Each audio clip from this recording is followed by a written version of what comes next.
Again, my name is Stefanie Feldman, and I am the Policy Director at the Biden Institute of the University of Delaware. We are so grateful to everyone who came from out of state or just came in from across campus to join us for this exciting day. As I said, this is our third and final panel of the day. The topic here is the role of innovation in expanding and strengthening the middle class. Here, the term innovation really has two meanings. Some of our panelists will discuss lessons learned from innovation at the state level. Other panelists will present novel proposals for growing the middle class that I think fall outside of the traditional bucket of policy proposals you would expect to hear about during a conference on the middle class. We have a really incredible team of panelists. I will briefly introduce them, but would direct you to the program, and we'll save time for them to talk instead of reading their bios. But we have Todd Ely from the University of Colorado, Denver, and Rich Jones from the Bell Policy Center, followed by Don Kettl of the University of Texas at Austin, Laura Perna from the University of Pennsylvania, and Andrew Seligsohn from the organization Campus Compact. And of course, I'm joined by Dan Rich from the University of Delaware, who will be the discussant. With that said, I will turn it over to Todd and Rich to begin our conversation. Great, thank you. Thanks for having us here, and it's a real pleasure. It's been a great day. We're going to be talking about measuring and responding to middle class challenges, and we're taking the state perspective. So we've heard a little bit about states, but there is somewhat of a presumption about the federal role, and we'd like to draw attention to a different level. So first, real quick, the background. I'm going to cover the background. Rich is going to cover the policy options after that. But we'll talk about this state-level focus. We also think that it's very important for others to gather policy-relevant information that's context-dependent to their state on the middle class. And so that's the example we'll be giving.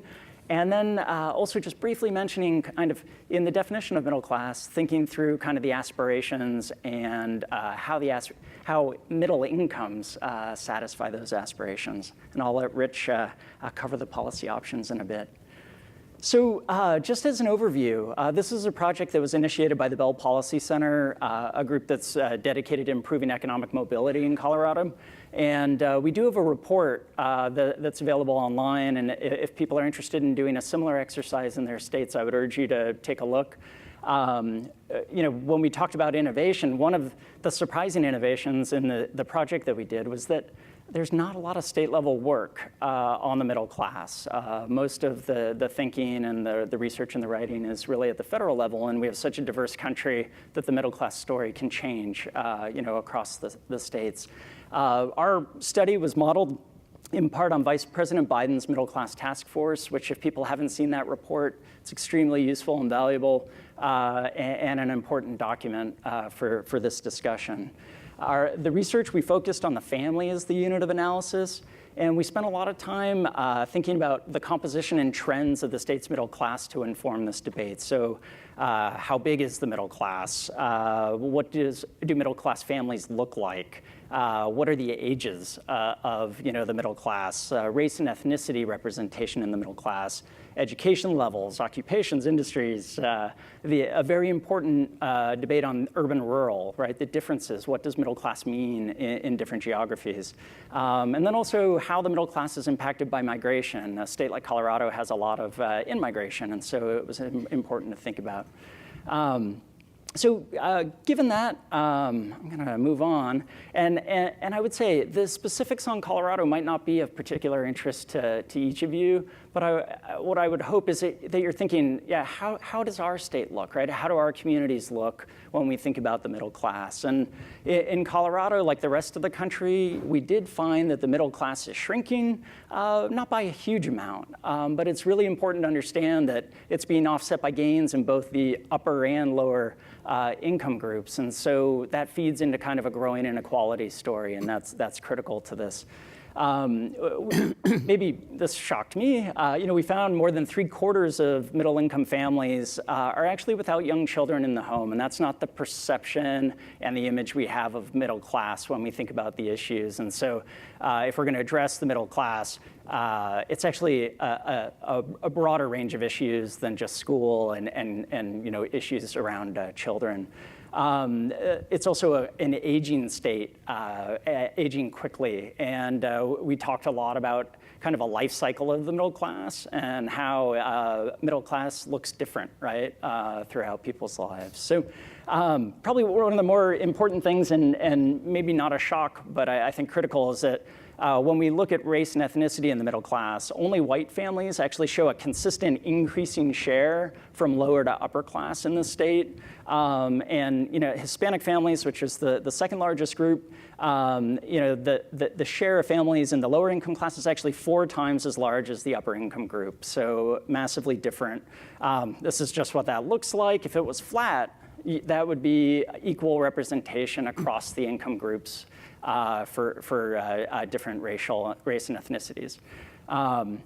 Some other things, education, right? That's been talked about a lot, but the growth in education over time and in the middle as an entry, a source of entry into the middle class was huge. It's increased tremendously since 2000. And then we looked at occupations and industries and tried to dig in to understand how middle class incomes are being earned. And the middle class in Colorado is supported, I won't say exclusively, but primarily by management and professional occupations. Middle class jobs, increasingly concentrated in healthcare and education. That's more than a quarter of the middle class families and earners in those two, and then also professional, scientific, and technical industries. And the role of dual income, right? 80% of the middle class in Colorado with 2 adults has dual incomes, right? So just the dynamics and structure of families have changed quite a bit. Again, I'll skip through this, but you can just see the growth, right, in levels of education by the lower, middle, and upper class. So one other thing I'll mention that we did, we actually took Bureau of Labor Statistics data and wage data and kind of built just a table that shows the occupations that support the likelihood of entering the middle class or having economic mobility based on Colorado wages. And in 2000, 59% of the workers in the state were in jobs with a low probability of being in the middle class based on income. In 2016, that's actually grown to 64%. What we will say is a lot of people have 2 wage earners, right? And so when you combine 2 lower income jobs, right, there's an opportunity to enter into the middle class. And finally, this is just a reminder. This represents 2 adult, 2 child families in Colorado and in buckets of different wages. And so this is the middle income range. And with an income definition, this is the size of the middle class. But when we change the definition from income to kind of aspirational spending demands, we see those blue bars, I think they're blue, that essentially get cut off and it shrinks the middle class further. So given that, I'm going to pass it off to Rich for the policy discussion. Thanks, Todd. Nice to be with you today. Having grown up in Philadelphia, it's nice to get back on the East Coast and down to Delaware. So I'm with the Bell Policy Center. So we worked with Todd and his colleagues. They developed the model and gave us a lot of really good information. As Todd said, not very much has been done looking at the middle class. And having released the report and gotten it out into a number of, among policymakers and others, we've got a lot of people responding to it and wanting to know more about it. So it's pretty interesting. And it lays out kind of a clearer picture for us to look at in terms of policy. I'm going to group them into 3 broad areas. One, clearing a path into the middle class for people, increasing wages and decreasing some of those living costs if we can, and then monitoring outcomes so that we know where we stand. I may spend a little bit more time on the last one than the first 2. So again, as we said, 2 working adults, 1 with a professional degree, generally requiring some level of post-secondary education, working in industry that provides good wages. So a couple of things we need: affordable and accessible higher education or post-secondary education, enough childcare slots that are affordable for families. So what we're looking at, one of our policies, and we've worked on this a lot, is to make post-secondary education more accessible and affordable in Colorado. The chart on the right, the key thing to look at that, this is the share of tuition at public colleges and universities in Colorado adjusted for inflation. The key thing to see is the gold bars at the bottom. That's the share that students and families pay. The gray bars at the top are the share that the state pays. From 2000 to 2016-17, that went from 1/3 to 2/3. And it's adjusted for inflation. You can see the universities get a little bit more money, but essentially, and people say college is really much more expensive for us. Part of that's because families are being asked to pay twice as much the share that they were being paying in 2000. And we think that's important. And SHIO had a report that showed that some of that is going on in other states as well. The other piece is we look at childcare. Colorado has one of the highest child care costs in the nation, growing faster than wages. One of the things that we've looked at, we do have a child care tax credit in Colorado, but it cuts off at about $60,000. There's a bill this last session to try to raise that up so that people could still get the credit, as they earn more money. We think that would be helpful, and we'll be back to work on that next year. The other thing is increasing wages and reducing costs. We've got sub 3% unemployment in Colorado, yet we see, adjusted for inflation, real wages barely growing. And they started in the last couple of months to grow. They were flat for a couple of years. So we're looking at what can we do to increase wages. One of the things that we've proposed to look at, and the Vice President mentioned it this morning, is looking at the salary threshold for overtime pay for people that get salaries. It has not been adjusted at the federal level, really fully adjusted since '75. Much like the minimum wage, we can make an adjustment in Colorado, and if we did, we could make about 327,000 salaried workers in Colorado automatically eligible for overtime. These are people, fast food managers, assistant managers, those sorts of things. The other piece is to help middle-class families afford health care costs. In Colorado, we see health care costs really vary from around the state, and we try to get some more subsidies to them through our exchange. The last piece is, where do we go from here? One, do more research to see the connection between public investments and helping people get in, stay in the middle class. But also, we've used in Colorado dashboards at different levels of state government to put in front of policymakers so they can see where we stand and where we're at. We would propose doing that for middle class issues so that policymakers and the public can see where do we stand. And again, bring more attention, bring more focus on the issue. And going forward, we hope to be able to work with the incoming, we'll have a new governor no matter what happens, with the incoming administration to get them to set that up. Thank you, Todd and Rich. Now over to Don.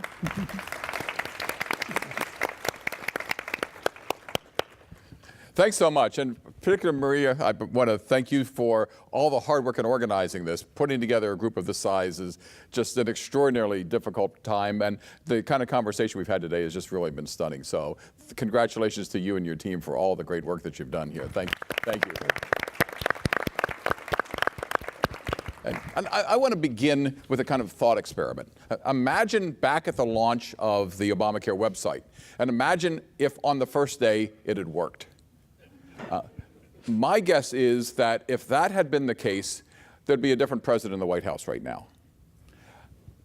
Imagine that in the middle of the campaign, that one of the candidates had not been in a position to be able to go to Arizona and say, the Obamacare premiums in Arizona are going up by 100% this year. And if that had not been the case, then we probably would have a different president in the White House right now. Sitting where we are right now, believe it or not, in the last year for 2018, premium increases for Obamacare, the increase is twice as high in Wilmington as in Philadelphia. For reasons that are very difficult to understand, it's hard to imagine that the people in Wilmington are wildly sicker, or the system is grossly less efficient in Wilmington than is the case in Philadelphia. But the underlying piece of this is that results matter. And so we can talk as much as we'd like about the importance of the policy decisions, which we need to do.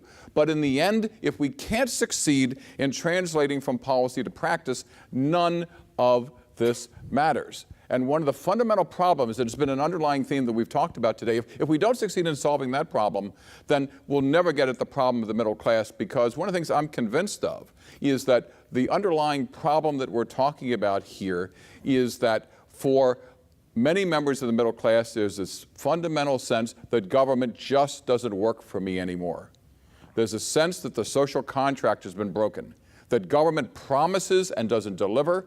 Maybe it works real well for the rich, And maybe for the poor who have access to government welfare benefits, it's maybe not so bad. But for people in the middle, there's a sense that the social contract has been broken and government doesn't work, for which the breakage of Obamacare at the beginning was just one particular sign. That didn't have to happen. And how can I say that so confidently? Because in 90 days, they fixed it. They brought in an action team composed of a small group of experts, including the former Deputy Director of Management for the Office of Management and Budget. And he brought in a small team of consultants, and they established a Tiger team that in 90 days fixed the thing. The fact that they were able to fix it in 90 days means it did not need to happen to begin with. So there really is this underlying sense that we need to pay much more attention about how to translate our policy ideas into things of practice that actually work. What happens if we don't?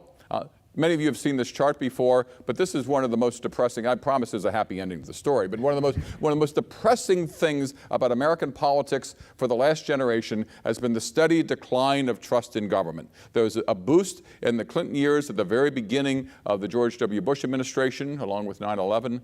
But the basic story has been, since the late 1950s and early 1960s, of a decline in trust in government. And that's part and parcel of, and a great indicator for, the way in which the social contract has been broken. It turns out that our variations in how we trust different institutions are pretty substantial. And the underlying piece, let me just say, that I want to try to get at is that this is not a broad brush that paints everything equally. Your arguments about the importance of looking at, for example, the importance of the middle class by the state is incredibly important, because we need to begin breaking this apart so we understand it better. But it turns out that Americans have a great deal of confidence in the military. Before this poll was taken, before yesterday's hearings, the Supreme Court ranks pretty high. We'll see what happens next week after the FBI gets done its investigation, which seems to be happening with the FBI. On the other hand, Congress ranks at the bottom.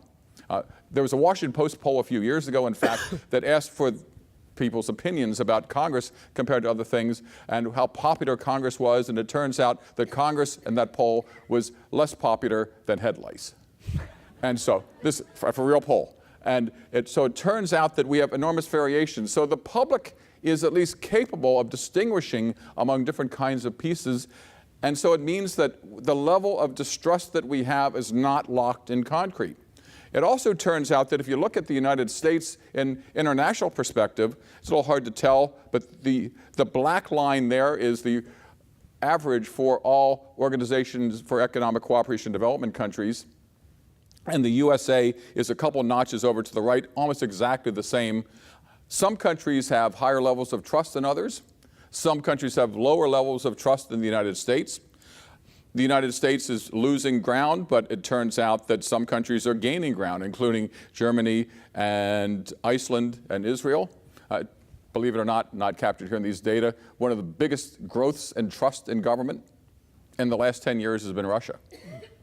That if it turns out that you've promised people stuff and domestically at least delivered, people notice. But the important variation here is that in fact it varies, and that we're not stuck necessarily in these patterns of distrust that we have. But the underlying problem, and this is one more variation of the data that we've seen earlier today, that the underlying problem is that for the middle class, there is the sense that the contract has in fact been broken. People, the top 10% have seen real weekly wages. This is how much you get a chance to take home after accounting for inflation. In the last generation, it's gone up substantially. At the very bottom, it's been relatively flat, but there's a sense, at least among many members of the middle class, that government welfare programs help to make up some of the difference, which is true in some degree. But for people in the middle who neither are rich nor have reliance on welfare, there's a sense that I'm out there, I'm working, my spouse is working, we're working hard, we're living on the edge too often. No matter how hard we work, we're not getting ahead, and the government has failed us. And the underlying problems of trust stem directly from this problem. And this is one of the deepest issues that we've got, because the issues of our trust in institutions is connected with the fact that for the middle class, the last generation has not been kind. People working harder and harder and not getting ahead. If you want to understand one of the underlying realities that has led to the election of Donald Trump, it is this chart, that you convince people that you are working hard and you're falling behind, and it's not your fault because it's part of a system that you're captive of. This is the fundamental political problem that I think we need to try to confront. The good news here, that was enough of the depressing news. The good news is this. It's something we can do something about. These are OECD surveys looking at citizens' trust in public services. And this is across a whole variety of developed countries. And the important things are, first, the overall level of trust in government is not great across the board. Trust in the national government is 43%. But, people trust, for example, their local police more than the national government. They trust education. They trust health care. Judicial system, not quite so much. Public transportation a bit as well. So it turns out that citizens understand and appreciate and see differences in performance by function. Citizens are a lot smarter than often they're given credit for.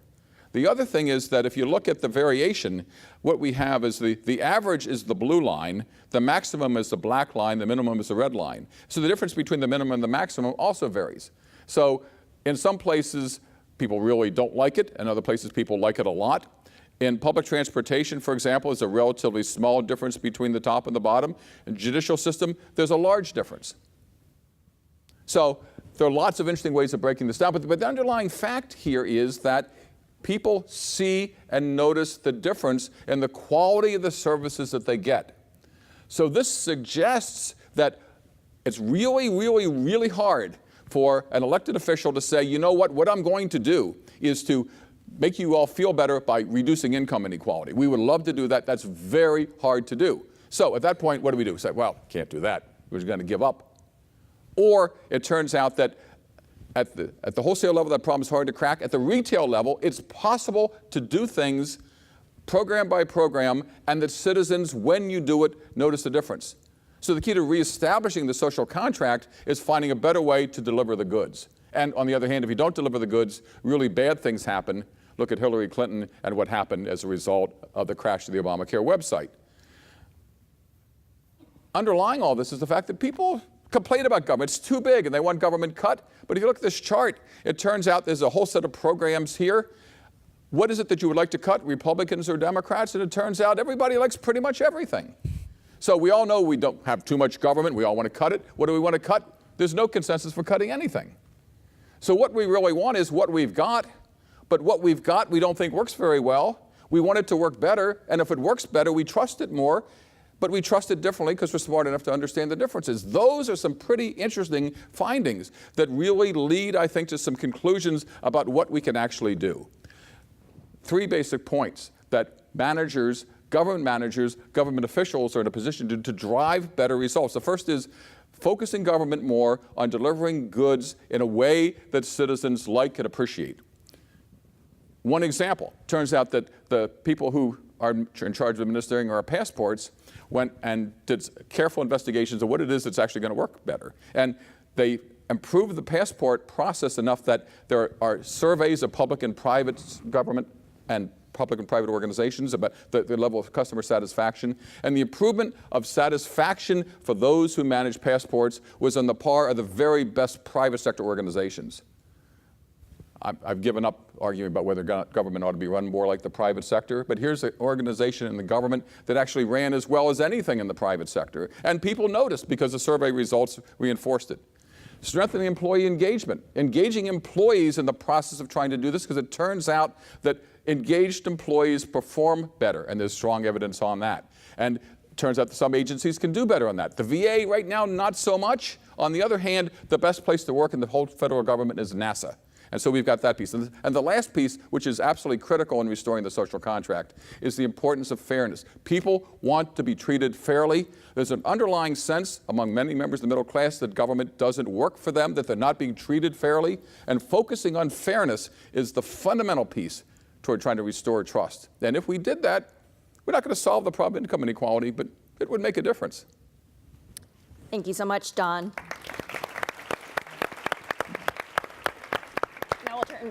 Now we'll turn to Laura. Great.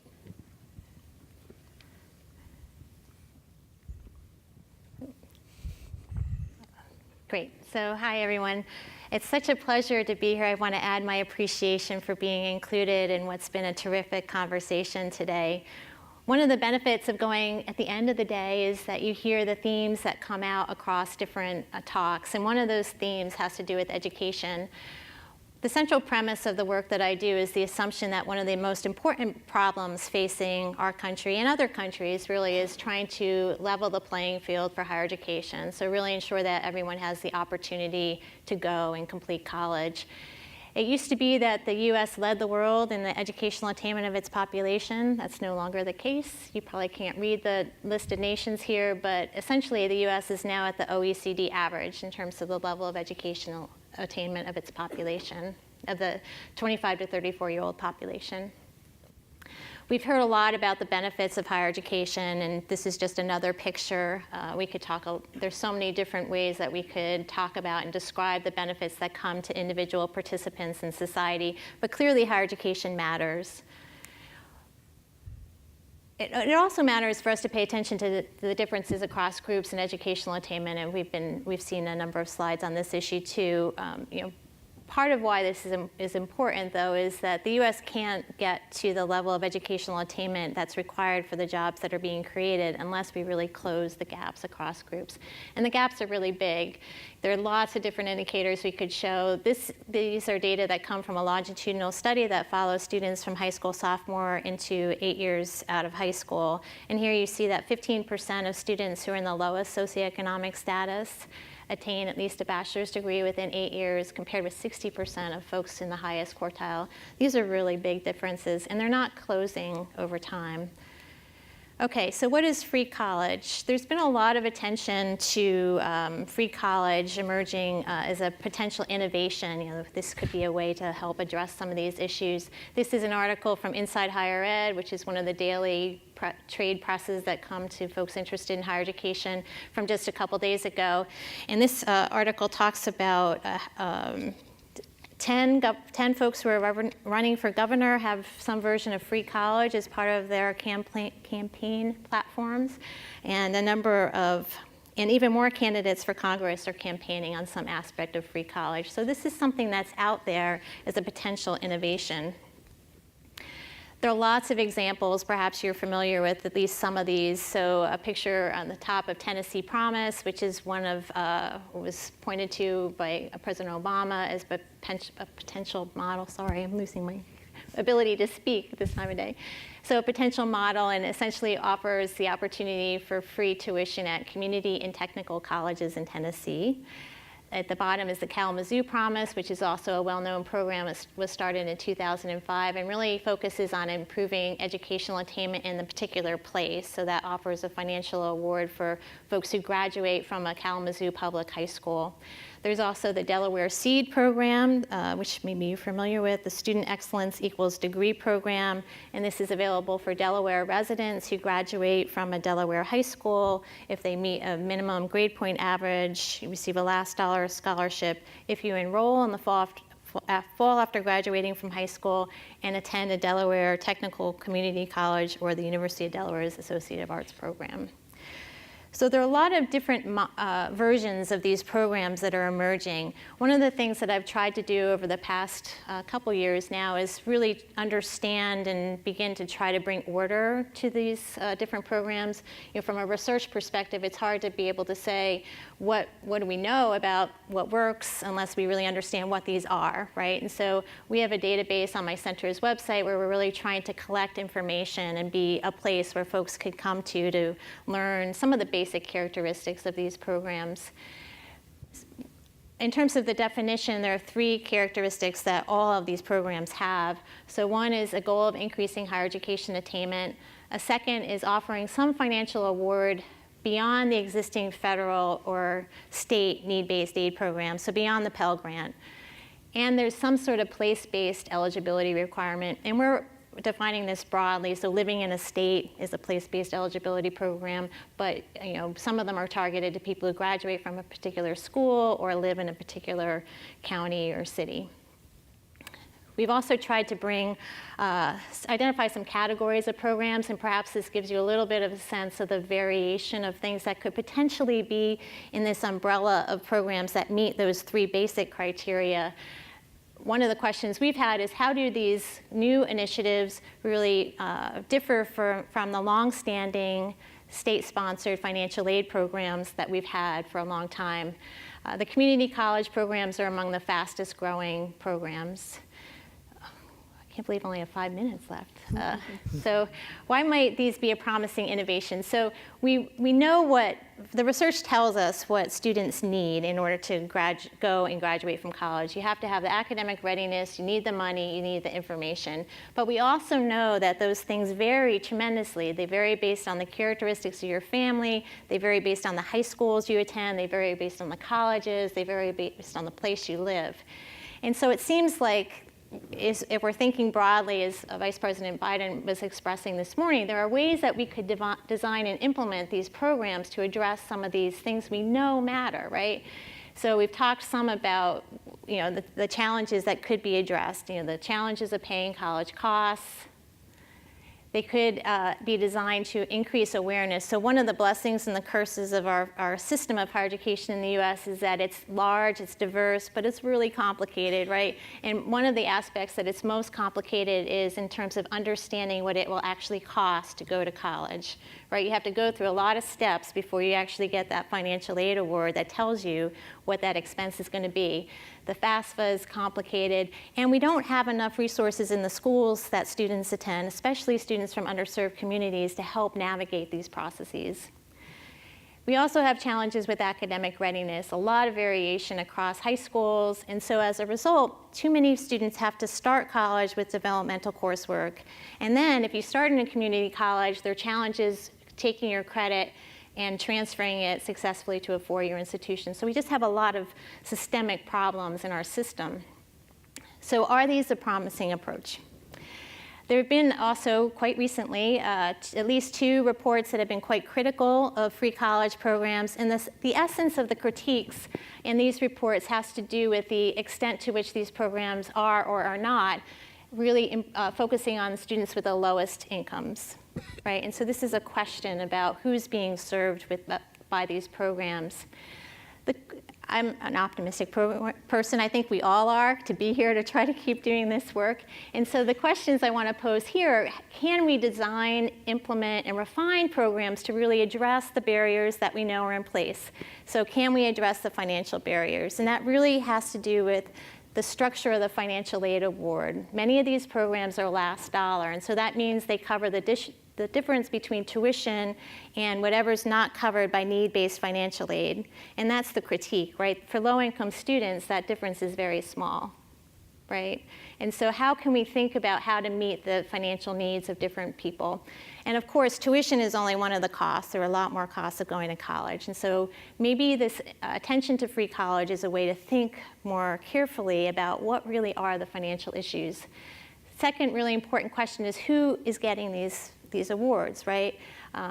Last dollar programs, as I said, they tend not to benefit low-income students. Most of the programs are focused on this immediate transition from high school into college. But of course, students who are enrolling part-time, adult learners, there's a lot else out there. And can we think about ways that we might improve college opportunity for other people? Some of the programs have other eligibility requirements like community service and whatnot. And I think we should just be thinking, what are the requirements that actually are going to improve outcomes, and what are requirements that are gates that limit opportunity?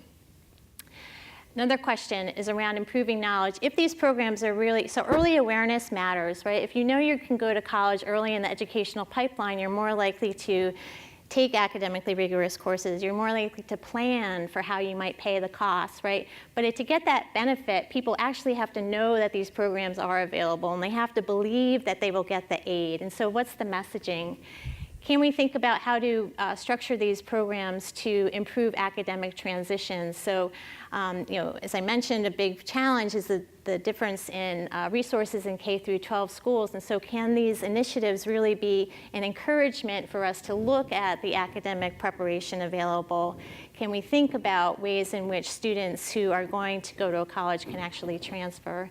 And how can these programs really add to what is already in place, right? So if we're building on that vision of creating a comprehensive approach, we need to understand there's a lot of stuff already out there, a lot of initiatives, a lot of money being spent. So what's the value added here? And can we create a more comprehensive approach?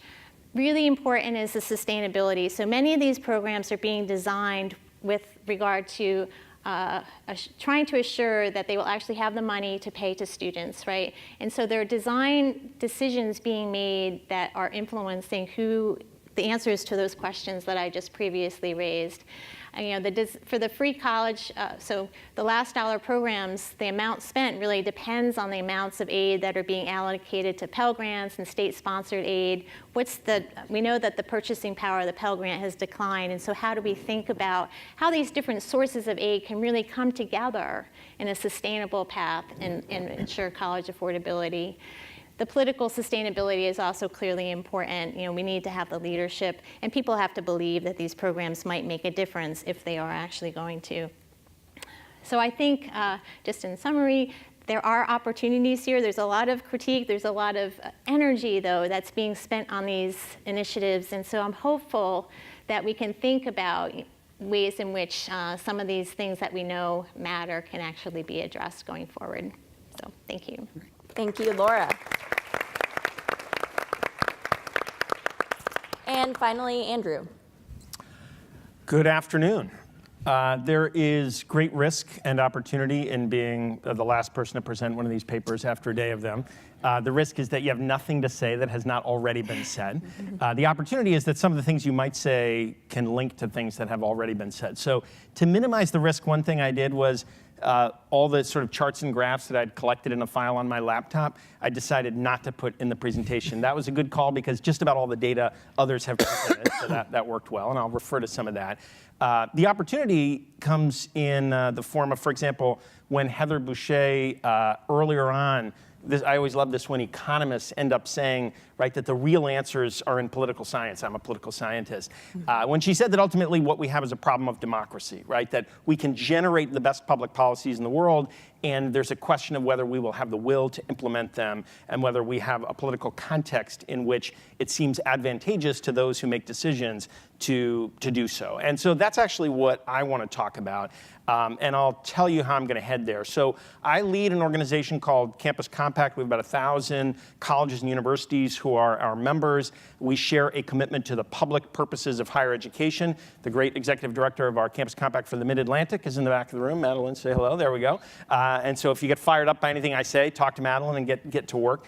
And so what I want to talk about is what is higher education's role, what can it be, in generating the conditions that will lead to a healthy, sustainable middle class for the people in it, for others who might aspire to it, and for our democracy more generally. And I spend a lot of my time telling colleges and universities what they ought to do, and then trying to help them actually do it. So that's a little bit of what I'm up to. It is not lost on me that many people here actually work at colleges and universities. So one of the things I hope is that you might go home with some of these lessons or ideas or whatever and think about how you might put them into practice on your own campus. So I start with the premise, and I think we've talked about this, that revitalizing the middle class really means growing the middle class. That this is not just about we've got a middle class and it needs some help, but that our middle class has been shrinking, and that part of what we need to think about is how we actually create access to the middle class, to the financial security, and the opportunity for full participation in our society, in our democracy, in our economy that means. So that's how I'm coming at this. One of the things to think about in that context connects with what Laura Perna was just talking about, which is there are many people who enter college who are not coming from families that are in the middle class and will not have an experience in college that gets them into the middle class with security. Their likelihood of completing is much less if they're coming from lower income backgrounds. So when you look at community colleges that, depending on how you count, educate between 1/3 and 1/2 of all college students, when you think about regional comprehensive institutions that are enrolling many, many students who are not traditional four-year students coming straight out of high school, when you think about the fact that 75% of college students meet the formal definition for being non-traditional students, colleges are touching the lives of many, many people who are not on the way in part of the middle class and may never be despite that encounter with college. So that's one part of the context.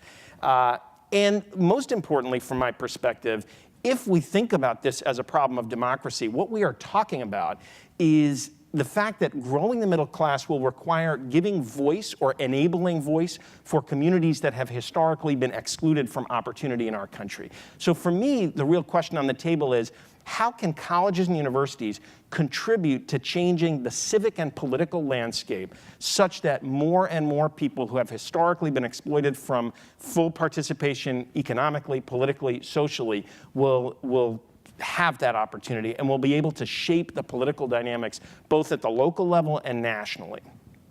So to talk about that, I want to talk about how higher education can fully embrace its public purposes. One purpose of higher education is to educate students so that they can individually benefit from that, and that is typically how we think of colleges and universities.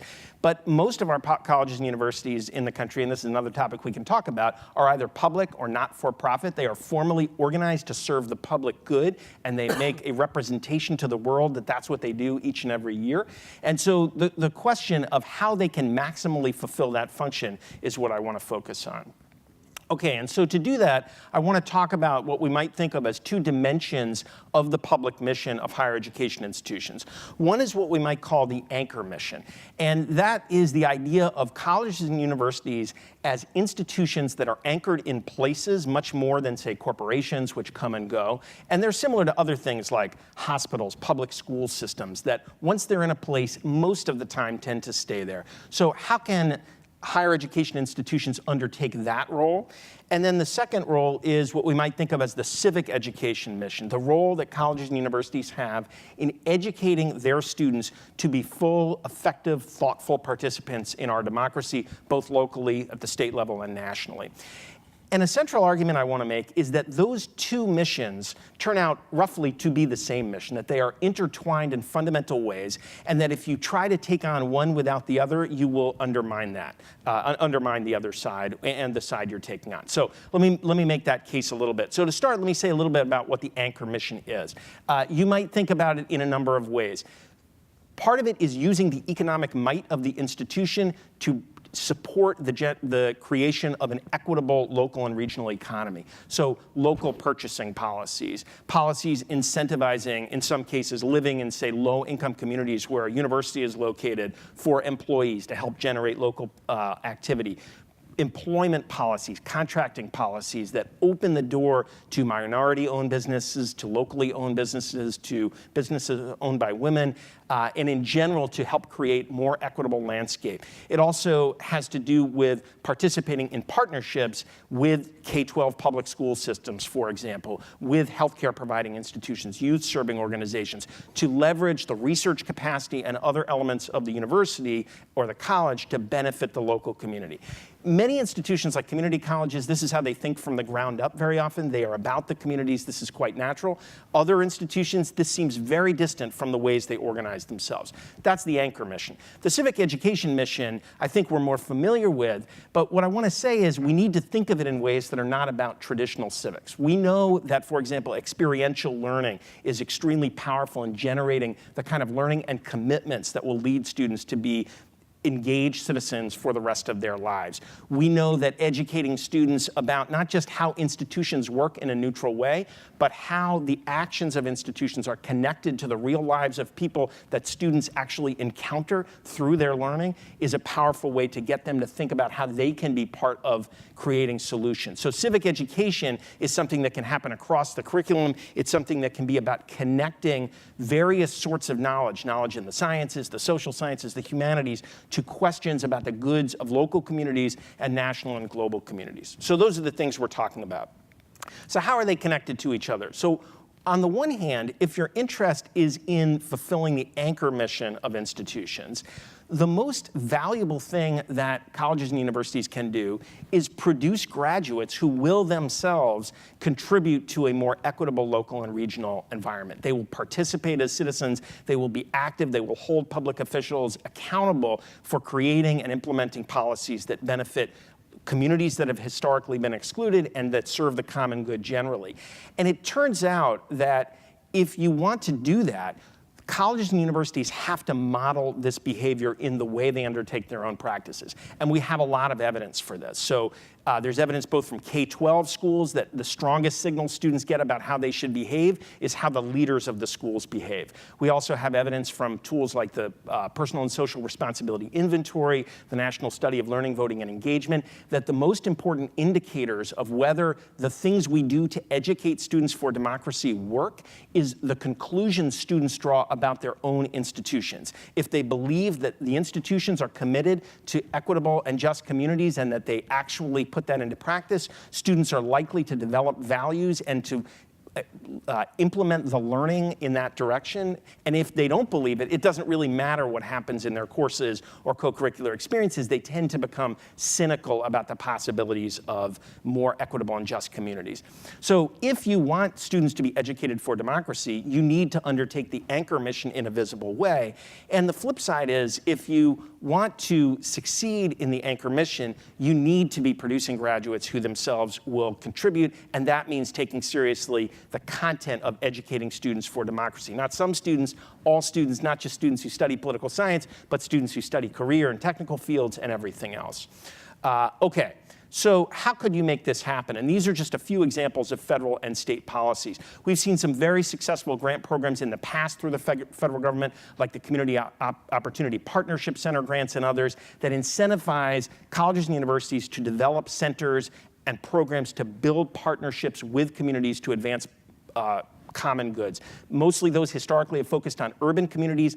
They ought to be expanded to include rural areas, and that's one method. A second is, again, grant making to encourage teaching and learning for democracy. We used to have a program called Learn and Serve that focused on service learning as a tool, and it helped spread that pedagogy across the country. We could do the same for learning, for broader participation in our communities and in our democracy.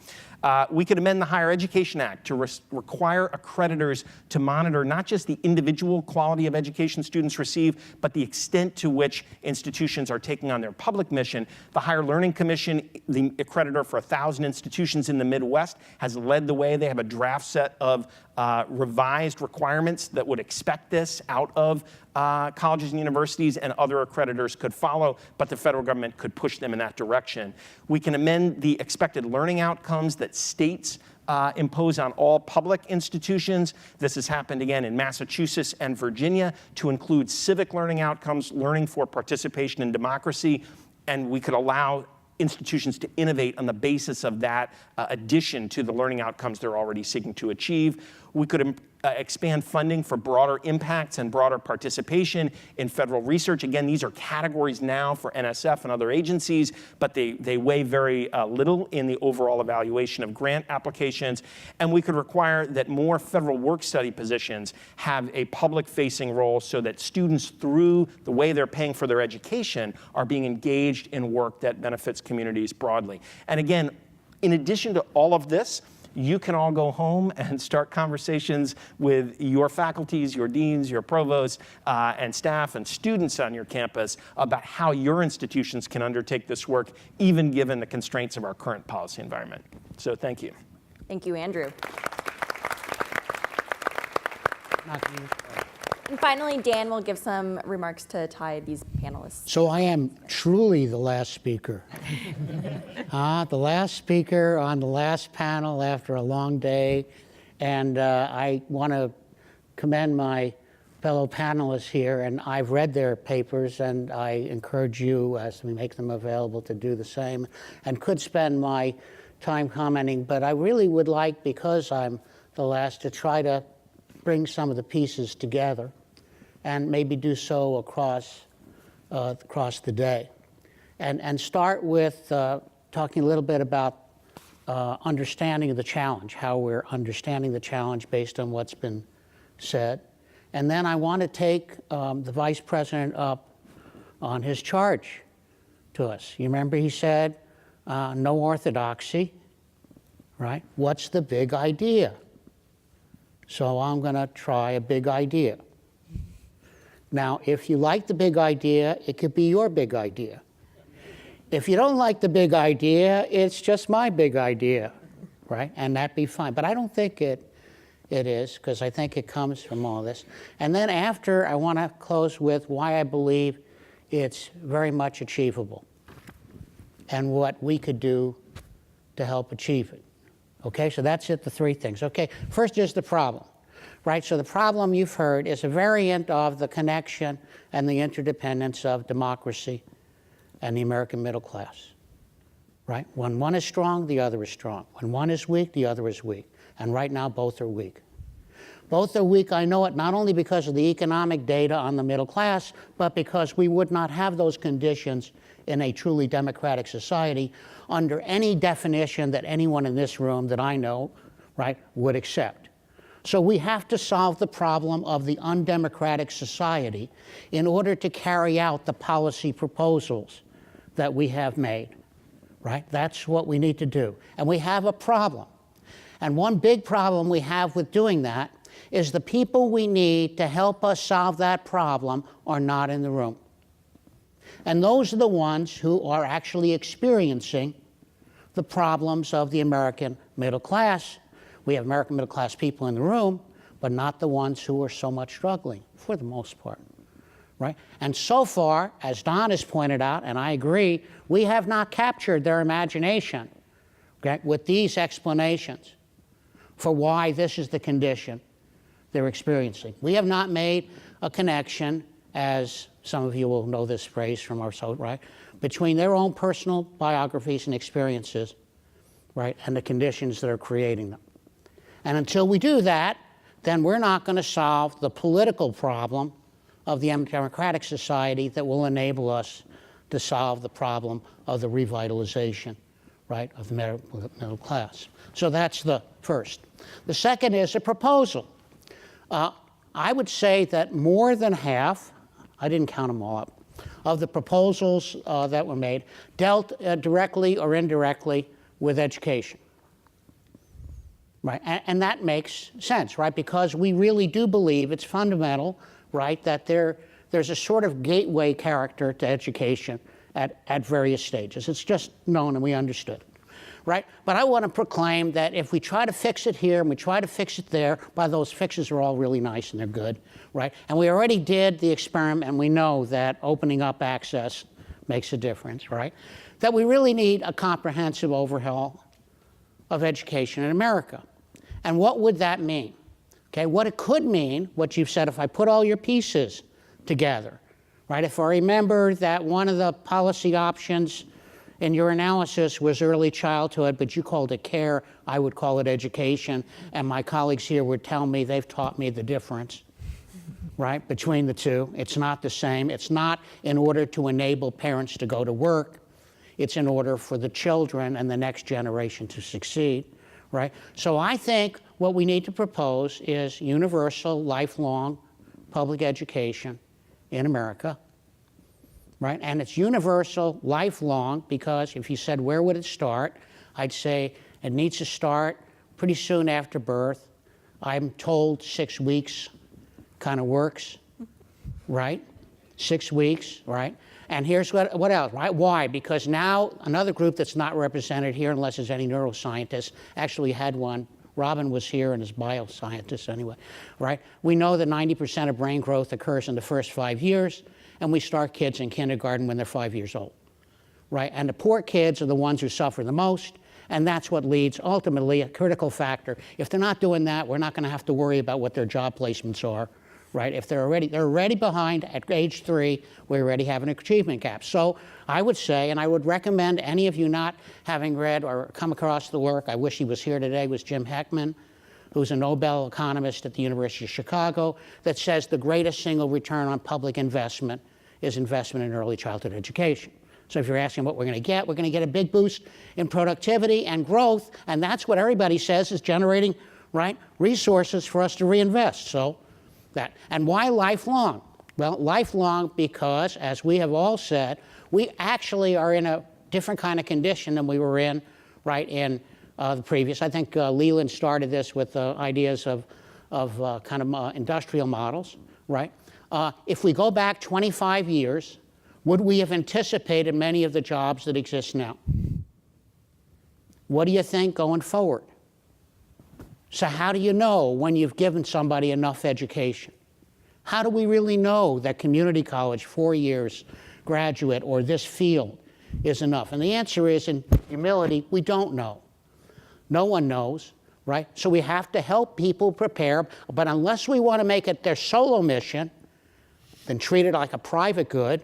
If we want to make it a public good, right, then we let them come back.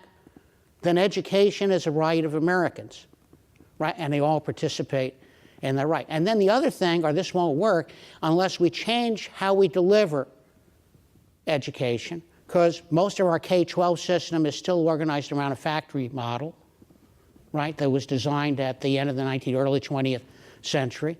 And it doesn't focus on the dimensions of creativity, innovation. By the way, that was the theme of the panel, innovation, right, that we need in the 21st century. So I propose, right, that we offer the proposal of universal lifelong education, to which you say, well, interesting, how are you going to pay for it, right? And the answer is, if you really believe in the thesis, right, that, right, wealth is generated from growth, right, if this is, right, then I want to take you back to an example, and perhaps because I've been around. So we saw, everybody refers to the halcyon period, right, the 3 decades after World War II, right, and we know what happened. But there are a lot of debates about why it happened. And I just want to tell you one thing for sure. It didn't just happen. It wasn't just an accident, right? It wasn't only pent-up demand, because there wasn't any way to generate the supply. There wasn't even jobs to put the returning military people to work in. There was nothing, and they had no basis for it. So this was created. How did it get created? Massive public investment.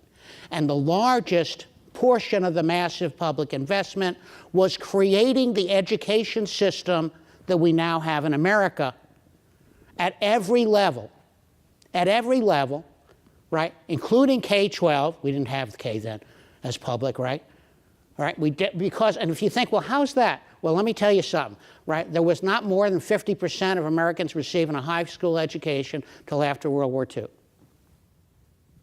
Right? So we created this condition. Right now we're worried about, can you get a job with a high school education, right? And higher education, not only as we know it, but I would say to the group here, as most of us live it, did not exist. With the current research universities did not exist. They are products of public investment.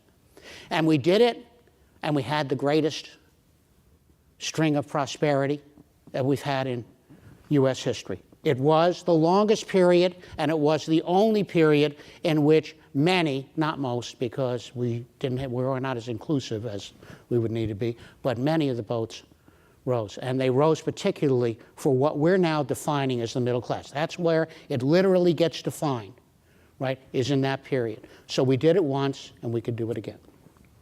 Thank you, Dan.